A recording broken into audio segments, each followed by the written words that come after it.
In chapter 22, we're going to be talking about magnetism. So let's try to introduce what magnetism is all about. If you think about the refrigerator magnet that is used to stick items on the refrigerator, it uses a magnetic force. Another example that also uses a magnetic force is the aurora. Now, this is an example of magnetism in nature. So this picture explains exactly what is going on. So this is created by high energy charged particles that are called solar storms. So as these charged particles move from outer space and they move towards the Earth, what happens is that because the Earth is a magnet, the charged particles are going to be accelerated by the magnetic field of the Earth. And this is going to cause those charged particles to produce light. And the light could be of different colors like green or blue or yellow. Now, magnetism has a lot of applications in our daily lives. So if we think about engineering technology devices such as the iPods, this would not have been possible without the use of magnetism. Now, other applications of magnetism can also be found in things like the refrigerator magnet. It's used in elevators, it's used in power generators, and also in magnetic resonance imaging, which is called the MRI. Now, we're going to go now into section 22.1, so talk briefly about magnets. So what we're going to notice here is that magnets come in various shapes, sizes, and strengths. And one thing that all magnets have in common is that they have a north pole and a south pole.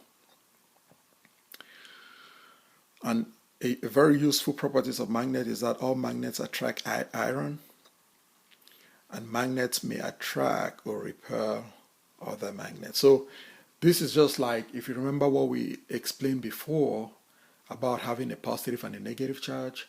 So if you have a positive and a positive is going to attract a negative.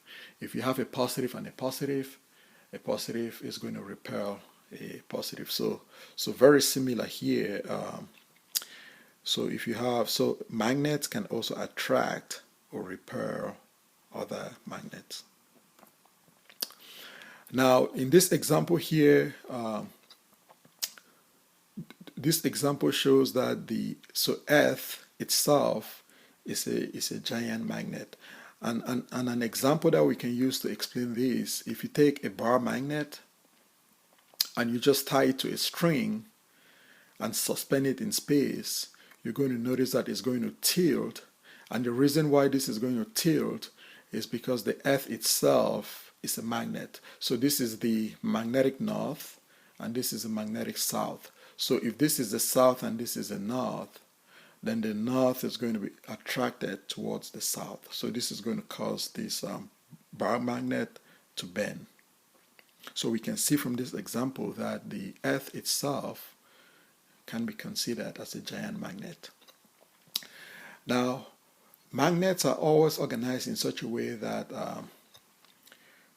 unlike poles are going to attract, whereas like poles are going to repel. So for example, north is going to attract a south, while a north and a north is just going to repel.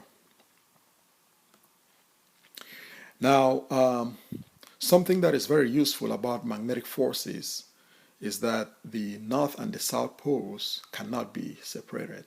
So for example, if you were to take a bar magnet that has a south and a north, now each time that you split this into two, you always create a south and a north and a south and a north. So you cannot separate the north from the south together and have them as separate bar magnets. So every bar magnet is going to come with a north and a south. You cannot just have a bar magnet that is only a south or a north. All right, so now we're going to move on into in section 22.2. And in this section, we're going to try to explain the difference between ferromagnets and electromagnets. So basically, a ferromagnet, these are materials such as iron, cobalt, nickel, and gadolinium that exhibit strong magnetic effects. So one thing that is remarkable about these materials is that they respond very strongly when placed in a magnetic field, but they can also be magnetized and made to become permanent magnets. So that is something that is very key about this type of ferromagnetic material. So these materials, they produce a magnetic effect, and this is something that is intrinsic to the materials. It's just, again, if you remember, I had explained this before spring break, that this is just something that is related to the arrangements of the atoms in the material. So if you see in this example right here, on the first picture, so this is an unmagnetized piece of iron. So at this point in time, you can see that the magnetic fields are pointing in random directions. Then once you place this in a magnetic field, you can try to like align or orientate the north and the south such that you can end up producing a magnetic material. So the key point to remember here is that ferromagnets, these are materials that they can become a permanent magnet. So if you think about most bar magnets, these are examples of ferromagnets. Now, an electromagnet, electromagnetism is the use of an electric field to make magnets.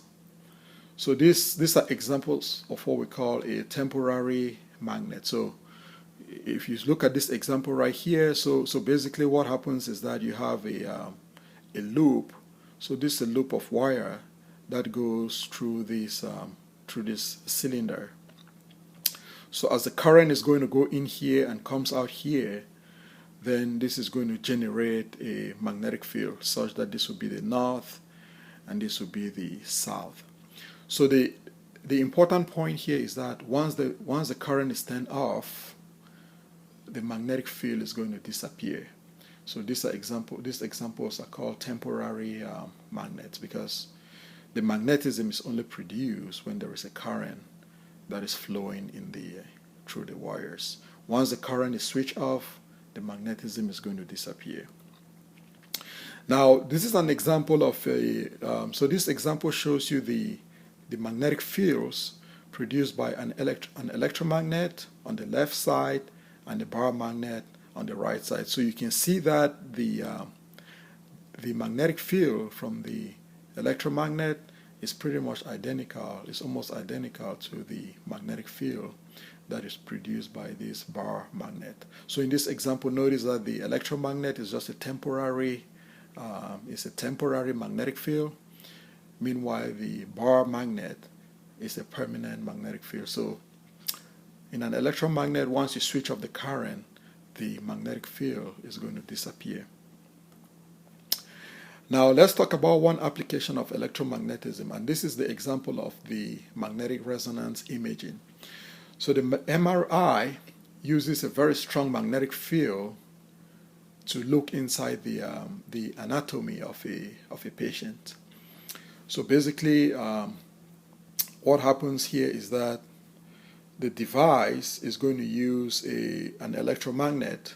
So it uses a very strong electromagnet to generate magnetic fields, and this magnetic fields is what is going to use to produce the magnetic resonance imaging image. Now in section 22.3, we're going to talk about magnetic fields and magnetic field lines. So generally, magnetic field lines are useful for visualizing the strength and the direction of the magnetic force. So the magnetic field is referred to as the B field, just as the electric field is called the E field.